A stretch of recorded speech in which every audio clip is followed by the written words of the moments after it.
Ako nga pala, si Elena Andrada, 26 na taong gulang. Isa akong volunteer social worker na kadalasan ay naa-assign sa mga bahay ampunan dito sa probinsya ng Capiz. Mahilig akong mag-alaga ng bata at masaya ako tuwing may natutulungan.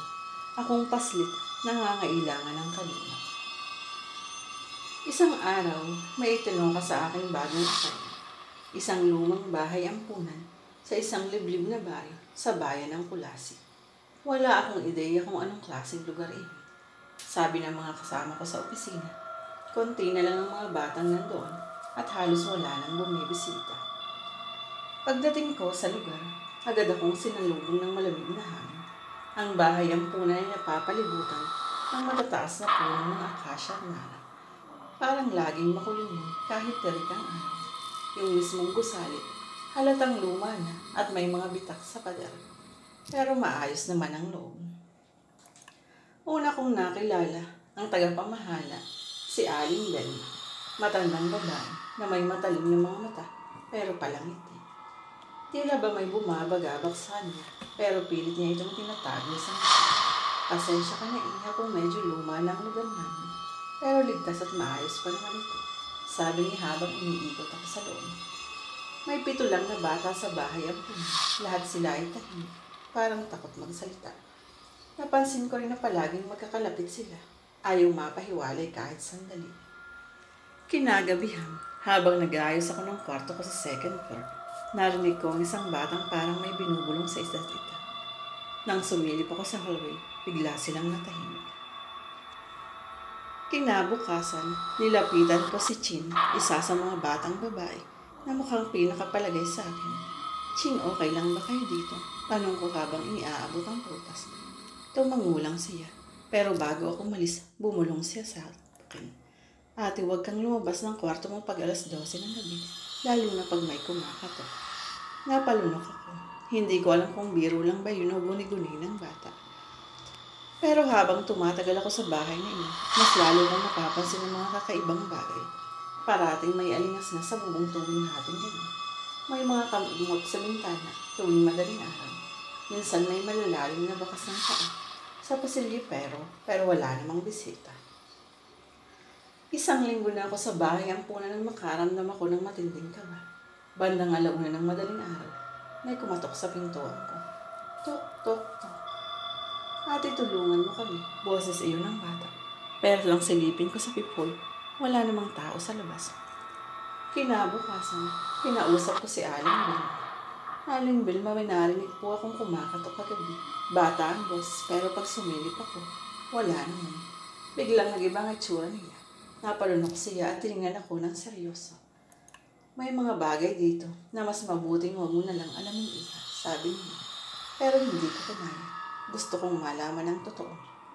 Kaya kinausap ko ulit si Chin. Doon na niya ibinunyang ang lahat. Ate, may aswang po dito. Dati siyang matandang nag-aalaga sa amin. Pero di niya matanggap na may mga batang inaampon at inaalagaan ni Aling Bel. Gusto niya yung mga bata ay parang sa kanya. Kasi hindi siya tao, ate. Gusto niya kainin kami. Nanindig ang balahibo ko. Hindi ko alam kung paniniwalaan ko ba si Chin o hindi. Pero napansin ko ang marka sa leg niya. Maliit na sugat na parang kagat. Gabi-gabi siyang bumabalik. Pag may bagong bata, inaamoy niya. Pag gusto niya yung amoy, sinusubukan niyang kunin. Naiyak si Chin habang kinukwento ang karanasan niya. Ate, yung isang kaibigan namin, si Jello, di na namin nakita. Sabi nila, umalis na. Pero totoong kinuha siya ng aswang. Kinagabihan di ako nakatulog. May dala kong kutsilyo, flashlight at asin, mga panangga ko kung sakaling totoo nga ang sinasabi ni Chin. Eksaktong alas 12, may narinig naman akong kaluskos sa bubong. Maya-maya, may kumalabog sa likod ng bahay. Tumakbo ako palabas at nakita kong bukas ang bintana sa kusina. Paglapit ko, nakita ko ang anyo ng isang matandang babae.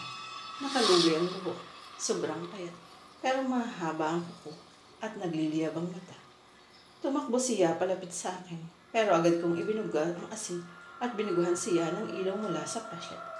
Napasigaw siya ng malakas at naglaho sa dilim. Bumalik ako sa mga bata at agad kong sinara ang lahat ng bintana at pinto. Kinausap ko si Aling Vilma. Aling Vilma, kailangan nating umalis. Totoo ang sinasabi ng mga bata. May aswang dito. Tahimik lang siya. Pero bago tumango, alam ko iya. Pero matagal ko nang sinusubukang itago ito para protektahan ng mga bata. Hindi ko lang alam kung paano siya tuluyang itaboy. Kinabukasan, ipinatawag ko ang isa kong kaibigang albularyo mula sa bayan, si Mang Andres. Dinala namin siya sa bahay ampunan at ginawa niya ng ritual ng pagtaboy ang buong paligid. Nagdasal siya ng orasyon, nagsaboy ng banal na langis, at naglagay ng mga anting-anting sa mga sulok ng bahay. Sa gitna ng ritual, biglang lumindol.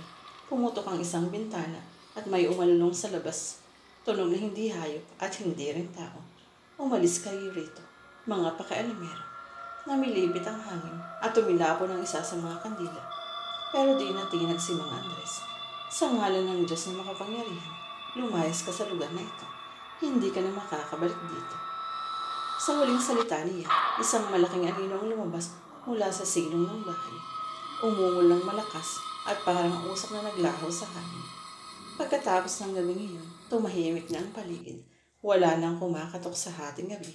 Wala nang kaluskos sa bubong. Unti-unting bumalik ang sigla ng mga bata. Ngayon masayahin na si Ching at ang mga kasama niya. Si Aling Vilma ay naging mas mapagmatsyag, pero mas kampante na rin. Tumaan ang mga buwan at sa wakas ay naayos na rin ang bahay ampunan. Naglagay kami ng mas maraming ilaw, bantay sa gabi at dasal sa bawat sulok. At ako, patuloy pa rin akong bumabalik doon. Hindi bilang volunteer lang, kundi bilang tagapagtanggol ng mga batang walang kasalanan. Hindi ko alam kung tuluyan na ba naming napalayas ang nilalang na iyon o baka nagtatago lang siya, nagmamasid, naghihintay ng pagkakataon muling makapasok. Pero isa lang ang sigurado, hanggat may mga batang